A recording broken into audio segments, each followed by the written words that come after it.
여러분 나눠드린 유인물 한번 보겠습니다.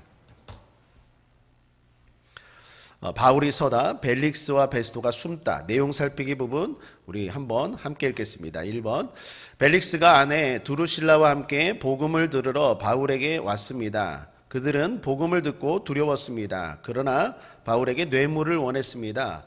바울이 죄가 없음을 알고도 유대인들의 마음을 얻으려고 바울을 계속 죄수 신분으로 2년간이나 둡니다. 새 총독인 베스도가 부임한 지 3일 후 예루살렘에 올라갔습니다. 대제사장들과 장로들이 신임 총독에게 바울을 예루살렘으로 이송해 주길 요청했습니다. 이는 유대인들이 길에 매복하였다가 바울을 암살하기 위함이었습니다. 베스도가 바울이 현재 가이사랴에 구류되어 있으며 자신도 곧 가이사랴로 돌아갈 것이라고 합니다. 그러므로 바울을 송사하려거든 자신과 함께 가이사랴로 가자고 합니다. 베스도가 가이사랴로 돌아와 이튿날 바울에 대한 공판을 개정합니다. 예루살렘에서 내려온 유대인들이 여러 중대한 죄목으로 바울을 송사하나 그 범죄 사실을 증명하지는 못했습니다.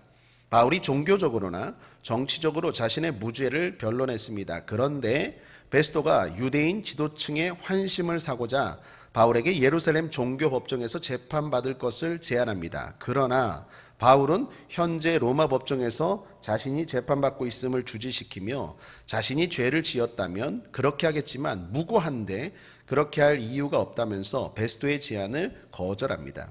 그리고 바울은 로마 시민의 권리를 사용하여 가이사에게 상소한다고 밝힙니다. 이에 베스도가 바울의 상소를 허락하고 가이사 앞에 송치할 것을 선언합니다. 아멘. 사도행전 65번째 시간 주님 앞에 숨는 사람, 주님 앞에 서는 사람이라는 제목으로 하나님 말씀 나누겠습니다. 넌센스 퀴즈 아십니까? 한번 내보겠습니다. 선거운동의 반대말은 뭘까요? 앉은 운동입니다. 고기 먹을 때마다 따라오는 개가 있습니다. 어떤 개일까요? 이쑤시 개입니다. 자가용의 반대말은 뭘까요? 커용이랍니다. 자가용, 커용. 파인 사과를 뭐라고 말할까요? 파인 애플이라고 합니다. 개미가 사는 집 주소 아십니까? 허리도, 가늘군, 만지면, 부서지리. 여러분 이런 걸 넌센스 퀴즈라고 합니다. 다르게 생각하고 다르게 바라보면서 재미를 유도하는 퀴즈이죠. 그런데 우리의 삶도 그렇습니다. 오늘 본문을 보시면 바울과 벨리스 총독 그리고 베스도 총독이 나옵니다. 베스도 총독은요 벨릭스 총독의 후임입니다. 벨릭스가 물러나고 그 후임으로 로마의 황제가 보낸 가이사랴의 총독입니다.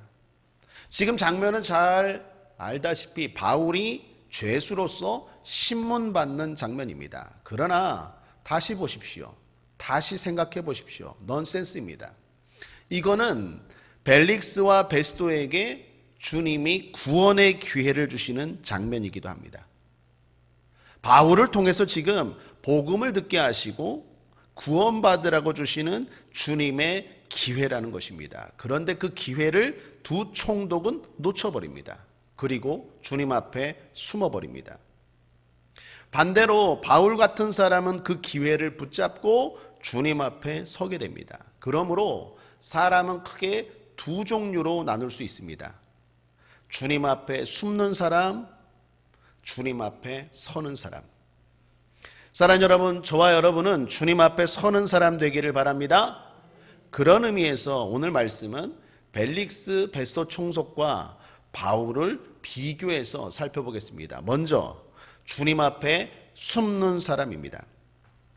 벨릭스 총독은 바울의 복음에 대해 궁금했습니다. 그래서 부인 두루실라와 함께 바울에게 몰래 찾아옵니다. 그런 그들에게 바울은 복음을 전했습니다. 의와 절제와 장차 오는 심판에 대한 말씀을 가감없이 전했습니다. 예수 그리스도를 영접하고 의롭게 살아야 된다. 그리고 절제해야 된다. 그래야 장차 오는 심판에서 구원받는다. 이건 벨릭스에게 그리고 그 아내에게 찾아온 기회입니다. 구원받을 기회입니다. 그런데 벨릭스와 그 아내가 그 기회를 거부하고 숨어버립니다. 25, 26절을 보십시오. 바울이 의와 절제와 장차 오는 심판을 강론하니 벨릭스가 두려워하여 대답하되 시방은 가라 내가 틈이 있으면 너를 부르리라 하고 동시에 또 바울에게서 돈을 받을까 바라는 거로 더 자주 불러 같이 이야기하더라. 그는 복음을 듣고 두려웠다고 말합니다. 실제로 벨릭스는 의롭지 못한 사람이었거든요. 더욱이 절제가 안 되는 사람이에요. 자료를 보니까 벨릭스나 그 아내나 결혼이 한 번이 아니에요. 막 여러 번 했대요. 욕심, 욕망으로 가득한 사람입니다. 그러니 장차 심판이 있다고 하니 얼마나 두려웠겠습니까? 그런데 결정적인 순간에 숨어버립니다. 이유가 뭘까요? 왜 그럴까요? 욕망 때문입니다. 하나님에 대한 두려움, 장차 오는 심판에 대한 두려움이 있지만 당장 지금의 욕심, 당장 지금의 욕망이 놓쳐버리기가 싫습니다. 그것이 더 컸습니다. 돈에 대한 욕망이 컸습니다. 그래서 심지어 오늘 본문에 보면 바울에게 복음을 들으면서도 뇌물을 바랍니다. 이 돈에 사로잡힌 사람입니다. 사람에 대한 욕망, 즉 표에 대한 욕망이 컸습니다. 그래서 유대인들 눈치 보고 바울을 풀어주지 않습니다. 죄가 없음에도 불구하고 풀어주지 않습니다. 2년 동안 그대로 내버려둡니다. 그리고 복음도 영접하지 않습니다. 주님 앞에 숨는 사람입니다. 이렇게 자기의 욕심과 욕망을 따라가고 주님이 주시는 기회를 버리고 숨어버리면 더 좋아질까요? 아니죠. 문제는 그 결과 좋아진 게 아니라 더 나빠졌다라는 것입니다. 역사가 보여줍니다. 자료에 보면 네로의 황제 황후가 유대인 여자 포피아였는데 그 여자에게 유대인들이 하소연했다고 합니다. 이 가이사랴의 유대인과 헬라인이 주도권 싸움을 하는데 벨릭스 총독이 자꾸 헬라인 편을 든다라고 말하면서 그 황제의 아내에게 유대인들이 자꾸 청탁을 한 거죠. 우리 총독 좀 바꿔줘요. 그래서 네로 황제가 황제로 등극하면서 벨릭스를 소환합니다. 그리고 베스도를 보냅니다. 벨릭스는요 큰 처벌을 받을 뻔했는데 형의 중재로 간신히 중벌은 면해서 그냥 생명만 부지하고 살았다라는 기록이 있습니다. 결국 벨릭스는 욕망을 위해서 주님도 버리고 진리도 버리고 복음도 버렸지만 나름대로 노력했지만 결과는 더 안 좋아졌다라는 것입니다. 제가 늘 말하죠. 인생은 노력으로 되는 게 아니라 하나님의 은혜로 됩니다. 무엇보다도 벨릭스는 안타깝게도 구원의 기회를 놓쳤습니다. 천국행 열차를 놓쳤습니다. 안타까운 일입니다. 주님 앞에 그 기회를 놓치고 숨는 사람들이 있습니다. 2년 동안 바울을 곁에 두고 복음을 들었음에도 불구하고 돈에 대한 욕망 그리고 정치인으로서 표에 대한 욕망이 가득해서 복음을 들으면서도 그것이 들어가지 않습니다. 우리 주일날 나누었던 말씀에 비춘다면 마음이 길가죠. 또는 돌밭이죠. 주님 앞에 이렇게 숨는 사람이 있습니다. 이 벨릭스만이 아닙니다. 벨릭스의 후임으로 왔던 베스도 총독도 마찬가지입니다. 그에게도 구원의 기회가 왔습니다. 그가 딱 보니까 유대인들이 바울을 송사했는데 딱 보면 알지 않습니까? 바울은 죄가 없는 것 같아요. 잘못하지 않은 걸 알았습니다. 그럼에도 불구하고 바울을 이 사람도 놓아주지 않아요. 바울이 전하는 복음도 듣지 않고. 왜 그렇습니까? 9절을 보십시오. 베스도가 유대인의 마음을 얻고자 하여 바울더러 묻되. 유대인의 마음을 얻고자 했대요. 그래서 바울에게 물었어요. 유대인들이 뭘 원했습니까? 바울을 자기네 예루살렘에 와서 법정에 좀 서게 해달라고 베스도 총독에게 부탁했거든요. 근데 그건 성경에서 뭐라고요? 그렇게 가는 길에 매복하였다가 바울을 죽이려고 했었어요. 그런데 그 사람들의 말을 듣고 바울에게 제안했지만 바울은 뭐라고 말합니까? 나는 로마 시민으로서 내가 잘못한 게 있다면 그렇게 하겠지만 나는 무고하기 때문에 나는 로마 시민으로서 황제 가이사에게 나는 재판을 받길 원하고 그럴 권리가 있다라고 주장해서 유대인들의 그 청탁 거부하고 베스도 총독의 청탁 제안을 거부합니다. 이 베스도라는 사람도요, 벨릭스와 별반 다를 바가 없어요. 유대인들의 마음을 얻기 위해서, 민심을 얻기 위해서 진리를 거부합니다. 복음을 거부하는 사람입니다. 사랑하는 여러분, 여기 하나님의 공평하신 손길을 보십시오. 하나님은 모든 사람들에게 구원의 기회를 주시는 줄 믿습니다. 모든 사람이 구원받기를 원하십니다. 디모데전서 2장 4절에 하나님은 모든 사람이 구원을 받으며 진리를 아는 데 이르기를 원하시느니라. 하나님은 싫은 사람이 없습니다. 모든 사람이 구원받기를 원하고 기회를 주십니다. 그런데 그 기회를 버리고 주님 앞에 숨어버리는 사람들이 있습니다. 욕망 때문에 숨어버립니다. 욕망만이 아닙니다. 어쩔 때는 죄책감 때문에 숨는 사람도 있습니다. 에덴 동산의 아담이 대표적인 경우이죠. 아담이 죄를 지었습니다. 하나님이 금하신 선악과를 따먹었습니다. 큰 죄입니다. 그런데 중요한 것은 하나님이 그를 찾으셨다라는 것입니다.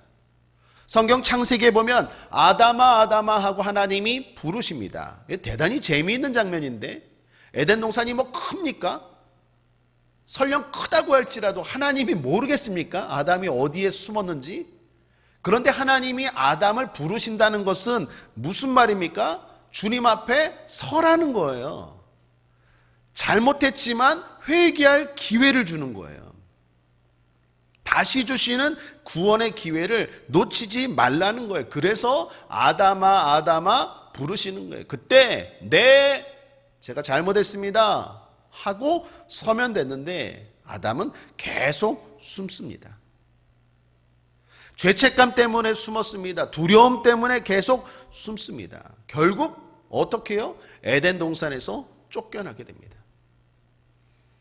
제 주변에 함께 신학 공부한 목사님이 계십니다. 아주 훌륭한 분이셨습니다. 기도도 많이 하고 금식도 많이 한 분이었습니다. 그런데 조금 문제가 생겼습니다. 하나님 앞에 잘못을 했습니다. 죄책감 때문에 하나님을 떠나버렸습니다. 계속 제가 찾아가서 권면하고 상담하고 그리고 설득해도 안 됩니다. 그 죄책감 때문에 그 훌륭한 목사님이신데 제가 볼 땐 저보다 훨씬 더 목회를 잘할 수 있는 분인데 그냥 숨어버립니다. 안타깝습니다. 우리가 신약의 가룟 유다와 베드로를 흔히 많이 비교합니다. 둘 다 넘어졌습니다. 둘 다 죄를 지었습니다. 둘 다 죄책감이 있습니다. 가룟 유다는 은 30에 예수님을 팔았고 베드로는 예수님을 3번이나 부인했습니다. 똑같은 사람들입니다. 그런데 베드로는 그 죄책감을 이기고 주님 앞에 섭니다. 부족하지만 부끄럽지만 또 주님 앞에 섭니다. 그래서 수제자가 됩니다. 교회의 기둥이 됩니다. 가톨릭 같은 경우에는 베드로가 성인으로 추앙받습니다. 가룟 유다는 그 죄책감 때문에 어떻게 합니까? 스스로 목숨을 끊습니다. 삶을 포기합니다. 사랑하는 여러분, 부족할지라도 주님 앞에 서십시오. 주님 앞에 숨지 마시고 주님 앞에 서는 저와 여러분 되길 바랍니다. 잘해서 서는 게 아니에요. 잘할 때도 있지만 못할 때도 있어요. 항상 중요한 건 주님 앞에 서셔야 돼요. 그럴 때 희망이 있습니다. 그럴 때 우리는 승리합니다. 주님은 은혜의 보좌입니다. 주님은 용서의 주님이십니다. 주홍같이 붉을지라도 우리의 죄가 먹보다 검을지라도 주님은 용서하시는 분입니다. 그러므로 사랑하는 여러분, 욕망 때문에 숨지 말고 죄책감 때문에 숨지 말고 또 어떤 이유 때문에라도 주님 앞에 숨지 말고 있는 그대로 주님 앞에 설 수 있는 저와 여러분 되기를 바랍니다. 그런 의미에서 바울을 보십시오. 바울은 주님 앞에 서는 사람입니다. 말씀대로 살려고 애쓰는 사람입니다. 말씀을 전하는 사람입니다. 말씀의 공급을 늘 사모합니다. 주님 앞에 서는 사람입니다. 기도가 잘 되든 안 되든 늘 기도에 힘쓰는 사람입니다. 성령 충만을 사모하려고 몸부림치는 사람입니다. 인생의 방향을, 중요한 결정을 기도로 결정하는 사람이고 주님께 맡기는 사람입니다. 주님 앞에 서는 사람입니다. 그가 완벽한 사람이었습니까? 아닙니다. 그도 부족한 면이 많았습니다. 그의 고백대로 그는 이단의 괴수였습니다. 예수 믿는 사람들을 엄청나게 핍박했던 사람이었습니다. 심지어 신실했던 초대교회 스데반 집사가 돌에 맞아 죽는 현장에 이 사울도 함께 있었습니다. 사도행전 8장 3절에 보면 사울이 교회를 잔멸할세, 얼마나 끔찍하게 핍박했으면 교회를 잔멸할세 각 집에 들어가 남녀를 끌어다가 옥에 넘기니라. 이 사람이 누구입니까? 지금 우리가 알고 있는, 우리가 보고 있는 바울입니다. 이 사람 과거도 그리 아름답지 않습니다. 부끄럽고 추악한 과거입니다. 지금도 그렇게 바울이 썩 잘하는 것도 있지만 부족한 것도 많을 것입니다. 그런데 우리가 주목해야 될 것은 그럼에도 불구하고 그는 당당합니다. 담대합니다. 왜 그렇습니까? 주님 앞에 서기 때문입니다. 고린도전서 15장 10절은 말합니다. 그러나 부족하지만 이단의 괴수지만 날마다 넘어지지만 그러나 나의 나된 것은 하나님의 은혜로 된 것이니 그리고 주님 앞에 또 섭니다. 의인은 7번 넘어져도 8번 주님 앞에 또 서는 사람이 의인입니다. 그러므로 사랑하는 여러분, 바울처럼 주님 앞에 서는 저와 여러분 되길 바랍니다. 그런 사람들의 특징이 있습니다. 지난 시간 살펴봤죠? 무엇입니까? 담대함입니다. 주님 앞에 서면요, 주님 앞에 서서 살아가는 사람들은요, 자신의 부족함, 자신의 부끄러움 때문에 눌려 살지 않습니다. 담대합니다. 하나님의 은혜 안에 살기 때문에 담대합니다. 상황이 여러모로 불리한데도 담대합니다. 담대할 이유가 없습니다. 지난 시간 잠깐 복습하면 바울 앞에 있는 사람들은 권세가입니다. 세상적으로 잘 나가는 사람입니다. 뿐만 아니라 더둘로라는 변호사까지 있습니다. 바울을 법정에서 논리적으로 제압하려고 유대인들이 고용한 사람입니다. 그런데 바울은 혼자입니다. 대단히 불리하고 대단히 불안한 상황입니다. 그런데 바울은 담대합니다. 왜요? 주님 앞에 서기 때문에. 주님 앞에 서는 사람들은 부족한데도 담대합니다. 불리한데도 담대합니다. 오늘 본문도 보면 벨릭스가 아내 두루실라와 함께 찾아왔습니다. 여러분, 총독이 아내와 함께 몰래 찾아왔어요. 복음을 들으려고 찾아왔어요. 아마도 이 사람들은, 이 부부가 찾아온 것은 어떤 추상적이고 도덕적인 좋은 이야기를 들으러 왔는지 몰라요. 아니면 내가 좀 걱정과 근심이 많은데 바울이 전하는 그 예수에 대한 이야기를 듣고 위로나 좀 힘을 얻으려고 찾아왔을지도 몰라요. 아니면 바울에 대한 소문이 많으니까 호기심에 왔을지도 몰라요. 중요한 건 힘 있는 사람들이 왔어요. 이건 어떻게 보면 바울에게 기회 아닙니까? 힘 있는 사람들과 연줄이 있으면 그 기회 아니에요? 그 대통령 전화번호가 내 핸드폰 안에 있다. 이거 그러면 이거 든든한 거 아니에요? 바울 신부는 지금 뭡니까? 죄수잖아요. 그런데 총독 부부가 말씀을 듣겠다고 몰래 찾아왔으면 이거 서로 그냥 좋게 해서 죄수 신분에서 벗어날 수 있는 좋은 기회라고 생각할 수 있는데 바울은 그렇지 않아요. 어떻게 보면 좀 멍청한 것 같아요. 그렇게 온 사람들에게 직설적으로 말합니다. 의와 절제와 장차 오는 심판에 대한 복음을 원색적으로 전해요. 좀 바본 것 같아요. 좀 살살, 좀 부드럽게, 좀 다정하게 복음을 이렇게 전하지 않고 그냥 원색적으로 의와 절제와 장차오는 심판, 다시 말하면 너 지금처럼 의롭지 않게 살고 그 계속 절제하지 않고 그렇게 계속 가다가는 장차오는 심판 피할 수 없어. 마음에 찔리는 말씀입니다. 얼마나 원색적으로 강하게 바울이 전했는지 벨릭스가 뭐라고 말합니까? 시방은 가라. 두려우니까 시방은 가라. 나중에 다시 부르겠다라고 말하죠. 바울은 대단히 어리석은 사람 같습니다. 어찌 보면 지혜롭지 못한 사람 같습니다. 그러나 사랑하는 여러분, 이것이 지혜로운 사람의 모습인 줄 믿습니다. 우리는 복음 앞에는 진실해야 돼요. 나도 그렇고 남도 그렇고 복음 앞에는 진실해야 돼요. 우리 앞서 우리 아픈 사람들 또 병원에 가는 분들을 위해서 기도해 주었죠.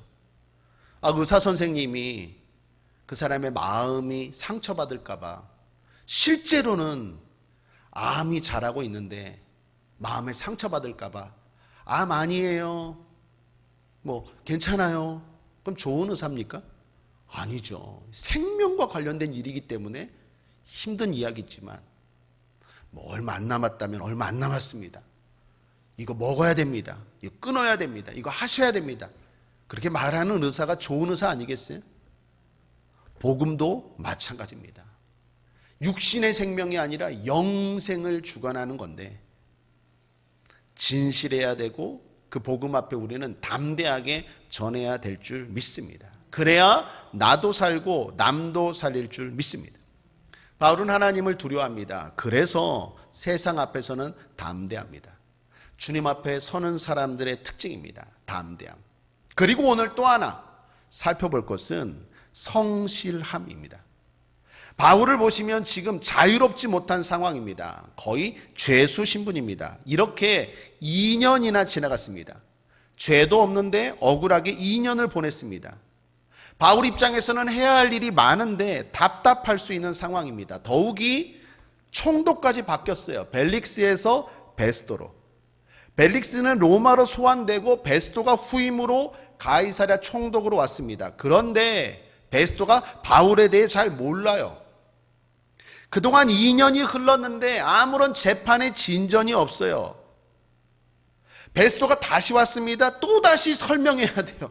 내가 왜 감옥에 있는지, 내가 억울하다는 걸 베스도 총독에게 또 설명해야 돼요.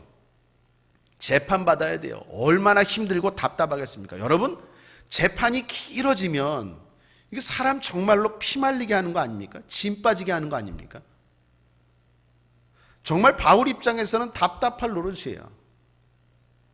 죄도 없고 억울한데 2년 동안 묶여 있는데 새로 총독이 바뀌었다고 그 사람에게 또 설명해야 되고, 더 문제는 이 새로운 베스도라는 총독도 그 앞에 벨리스 총독과 별반 다를 바가 없어요. 유대인들 눈치나 보고 하는 사람이에요. 여러분이 바울이라고 생각한다면, 제가 바울이라고 생각한다면 얼마나 답답하겠습니까? 희망이 보이지 않는 상황이에요. 그런데 중요한 것은 내가 아무것도 할 수 없는 그때에도 하나님은 일하고 계신 줄 믿습니다. 아멘입니까? 이게 중요한 포인트예요. 주님 앞에 서는 사람은 그걸 믿어요. 그러므로 따라하겠습니다. 성도에게 의미 없는 시간이란 없다. 나에게 의미 없는 시간이란 없다. 믿습니까? 의미 없는 시간은 없어요. 자, 그걸 믿는 사람은 어떻게 할까요? 어떻게 살아갈까요? 성실합니다. 자신의 삶에 성실해요. 그런 사람 한 사람 또 있죠. 요셉. 우리가 잘 알다시피 요셉은 감옥에 갑니다. 억울하게 감옥에 가죠. 보디발 아내의 유혹을 뿌리쳤던 결과로 감옥에 갑니다. 그런데 거기서도 성실합니다. 간수가 인정할 정도로 성실하게 죄수의 삶을 살아갑니다. 왜요? 주님 앞에 서기 때문에. 왜요? 주님을 신뢰하기 때문에. 어느 날 술 맡은 관원장, 떡 맡은 관원장 관리들이 감옥에 들어옵니다. 그들이 각각 꿈을 꾸었습니다. 요셉이 그 꿈을 해석해 줍니다. 그 꿈 해석대로 떡 맡은 관원장은 죽게 되고 술 맡은 관원장은 다시 복직하게 돼서 애굽 왕 바로의 신하로 다시 복직합니다. 요셉 입장에서는요, 한 가닥의 희망 볼 수 있는 장면입니다. 내가 꿈 해석해 줬으니까 술 맡은 관원장이 나의 억울함, 나의 모든 은혜를 기억하고 이제 힘이 있으니까 빼주겠다라는 생각을 할 수 있습니다. 그런데 문제는 술 맡은 관원장이 그 은혜를 잊어버렸대요. 창세기 40장 23절을 보십시오. 술 맡은 관원장이 요셉을 기억지 않고 잊었더라. 이게 답답할 노릇 아닙니까? 감옥에 들어간 것도 억울한데 거기서 어느 정도 시간이 지났어요. 그래서 힘 있는 술 맡은 관원장을 도와주었는데 그 힘 있는 사람이 요셉에 대해서 복직하고 나니까 까맣게 잊어버렸어요. 요셉 입장에서는 얼마나 답답하겠습니까? 그럼에도 놀라운 건 요셉이 낙심하지 않아요. 성실하게 자신의 삶을 살아가요. 왜요? 주님 앞에 서는 사람의 특징이에요. 내 뜻대로 안 되면 주 뜻대로 되겠지. 내 뜻이 안 되면 주 뜻이 더 좋은 거겠지. 주님 앞에 서는 사람의 특징이에요. 긍정적인 사고예요. 항상 희망이에요. 절대 희망이에요. 요셉 절대 희망입니다. 이런 사람에게 진짜 기회가 찾아옵니다. 어느 날 바로가 꿈을 꾸게 됩니다. 바로가 이상한 꿈을 꾸게 됩니다. 그 꿈을 해석할 사람을 찾는데 도무지 해석할 사람을 찾지 못합니다. 그때 옆에 있던 술 맡은 관원장이 2년 전에 자기가 감옥에 있을 때 요셉에 대한 이야기가 생각납니다. 그래서 바로에게 소개시켜 주죠. 결국 요셉은 그 꿈을 해석하고 결국 그 애굽의 총리가 되고 결국 이스라엘의 민족, 자기 민족을 구원하는 역사를 이루게 됩니다. 사랑하는 여러분, 주님 앞에 서는 사람은 성실하게 하나님이 주시는 완벽한 기회를 기다릴 줄 알아요. 섣불리 낙심하지 않아요. 섣불리 포기하지 않아요. 섣불리 좌절하지 않아요. 힘들지만 조금 더 인내하십시오. 재밌는 것은요, 요셉이 감옥에서 술 맡은 관원장이 기억하지 못하고 더 있었던 시간도 2년이고요. 바울이 죄수 신분으로 또 인내하고 참았던 시간도 몇 년이에요? 2년이에요. 여러분, 우리말에 2% 부족하다라는 말이 있죠. 그 2%, 2년이 중요한 것 같아요. 정말 힘들 때 2년만 더 참으세요. 내가 뭔가 진짜 참을 만큼 참았어. 이제 나도 하나님 답답해요. 나도 진짜 할 말 좀 하고 이제 나도 결정하고 싶어 할 때 2년. 그때 2년 더 참으시면 진짜 완벽한 기회가 와요. 하나님의 그 완벽한 스토리를 잊지 마세요. 내가 아무것도 안 하는 것처럼 보이지만 하나님이 움직이고 계세요. 하나님이 만들어 놓는 완벽한 플랜을 내가 괜히 설쳐대서 망치지 말고 하나님의 그 좋은 인도하심을 기다리면 더 멋진 결과가 있을 줄 믿습니다. 그걸 하나님의 백성들은 믿어요. 그러니까 소망 가운데 인내하는 거예요. 그 소망은 죽은 소망이 아니라 산 소망이에요. 천국도 마찬가지입니다. 그러므로 사랑하는 여러분, 2년의 고비를 넘기시고 인내하고 승리하는 저와 여러분 되기를 주님의 이름으로 축원합니다. 오늘 말씀을 정리하죠. 주님 앞에 숨지 말고 서는 사람 되기를 바랍니다. 오늘 말씀 간단합니다. 부족해도 정죄감에 사로잡히지 말고 더욱 주님 앞에 은혜를 구하며 서기를 바랍니다. 욕망, 욕심을 버리고 내가 의지할 분은 주님이라는 것을 잊지 말고 주님 앞에 서기를 바랍니다. 주님 앞에 서는 사람들의 특징이 있어요. 담대합니다. 그리고 어떤 상황에서도 자기의 삶에 성실해요. 죄수여도 성실해요. 성실하게 살아가요. 그리고 하나님이 주시는 완벽한 기회, 그 타이밍, 그때의 그 기회를 붙잡아요. 저와 여러분에게 그 주어진 삶, 담대함과 성실함으로 잘 살아가 그 기회를 붙잡고 승리할 수 있기를 주님의 이름으로 축원합니다. 기도하겠습니다. 좋으신 하나님 아버지 감사합니다. 부족해도 하나님 아버지 주님 앞에 서게 하여 주시고 어떤 상황에서도 주님 앞에 숨지 않는 우리가 되게 하여 주시옵소서. 감사드리며 예수님의 이름으로 축복하고 기도했습니다. 아멘.